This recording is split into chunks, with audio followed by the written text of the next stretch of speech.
Today I'm really excited to bring you one from the Maison Margiela Replica line. This one is Jazz Club, and to find out what I think of this one, stay tuned to Mags Frags.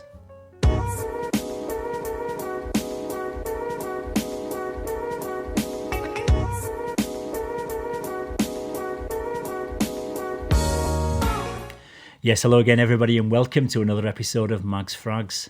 I'm Paul and this is day 68 of my Fragrance 365 project, where I talk about a different fragrance every day for a whole year.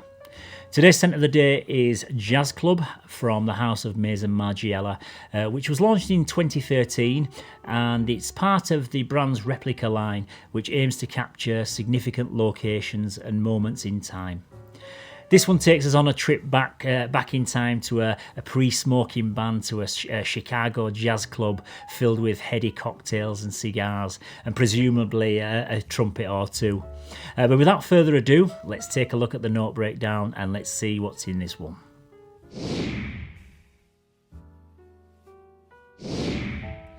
The top notes in this are pink pepper, neroli and lemon. In the mid there's rum, Clary sage and vetiver, and in the base there's tobacco leaf, styrax and vanilla bean.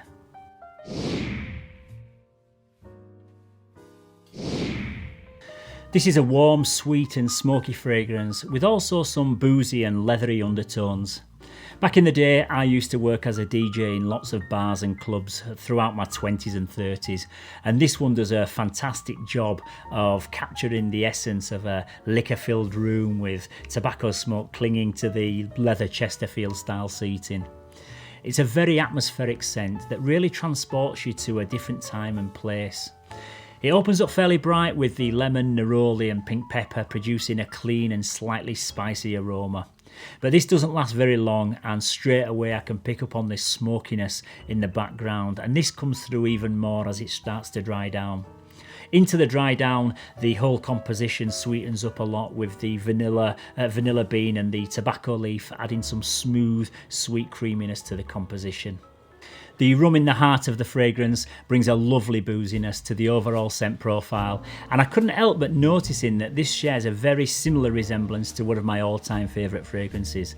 Even though they don't share hardly any of the same notes, this one does smell like a smokier version of Cabane by Yves Saint Laurent, with that oriental sweet woodiness being very dominant. This is a very intoxicating and an alluring scent that gives off a really cosy and seductive sillage. This is marketed as a male fragrance, and to my nose it does come off fairly masculine with semi-animalic notes in the base.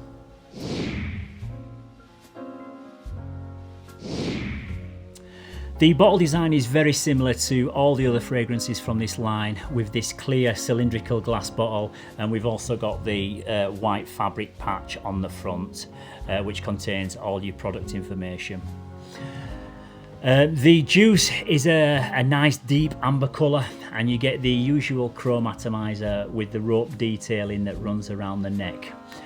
The bottles in this line are very simple and stylish, and I think they look great. However, I'm not too keen on the name Replica for a fragrance line. I remember the first time I came across this line, and I actually thought they were clones of other fragrances because of the name. So if you are new to fragrances, there's nothing Replica about the juice inside these bottles.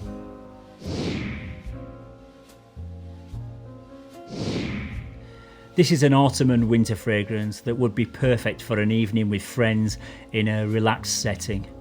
It's got a very charming, sophisticated and elegant character. It's not a loud clubbing type fragrance, and I think the fairly complex and mature nature of this scent would make it more suitable to men over the age of 25. It's not one that I'd describe as a versatile fragrance. I'd only wear this probably during the colder months of the year, but I'd say it could be worn casually or dressed up for a smart event. This is one of those fragrances that you bring out every so often for a special occasion rather than it being kind of a dumb reach daily driver. It's very seductive, so it would also work as a very nice date night scent.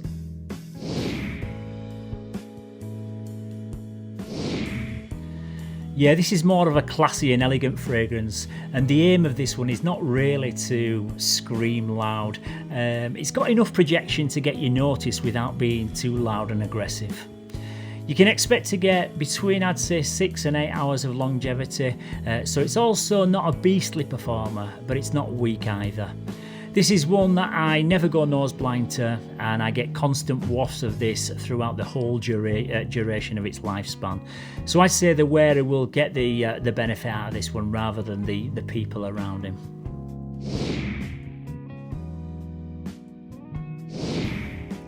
This is a gorgeous and classy masculine fragrance that's fantastic for the cooler months of the year.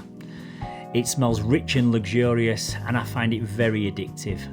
It's not the cheapest fragrance at around £100 for a 100ml bottle size like this one, but if you're on the lookout for a high quality signature scent for the cooler months of the year, then you can't go far wrong with this. And also By the Fireplace, that's also from this line, which will be featuring in the project very soon. In terms of a score out of 10, I think I'd give this one an 8.5 out of 10 because it's not the biggest performer and it's not the most versatile, but it does smell great. Yeah, so once again, that's about it for today's scent of the day. Tomorrow I'm going to be talking about a great all-rounder that's super cheap and smells similar to a discontinued classic, so don't forget to tune in for that one. If you found this video useful, please don't forget to give it a like and subscribe to the channel. And it's always great to hear your opinions and your critiques on all these fragrances that feature in the project. So don't forget to keep your comments coming down in the comments section. So until next time, everybody, as always, thank you very much for watching. Stay safe, keep smelling fresh, and I'll see you tomorrow for another one. Bye bye for now.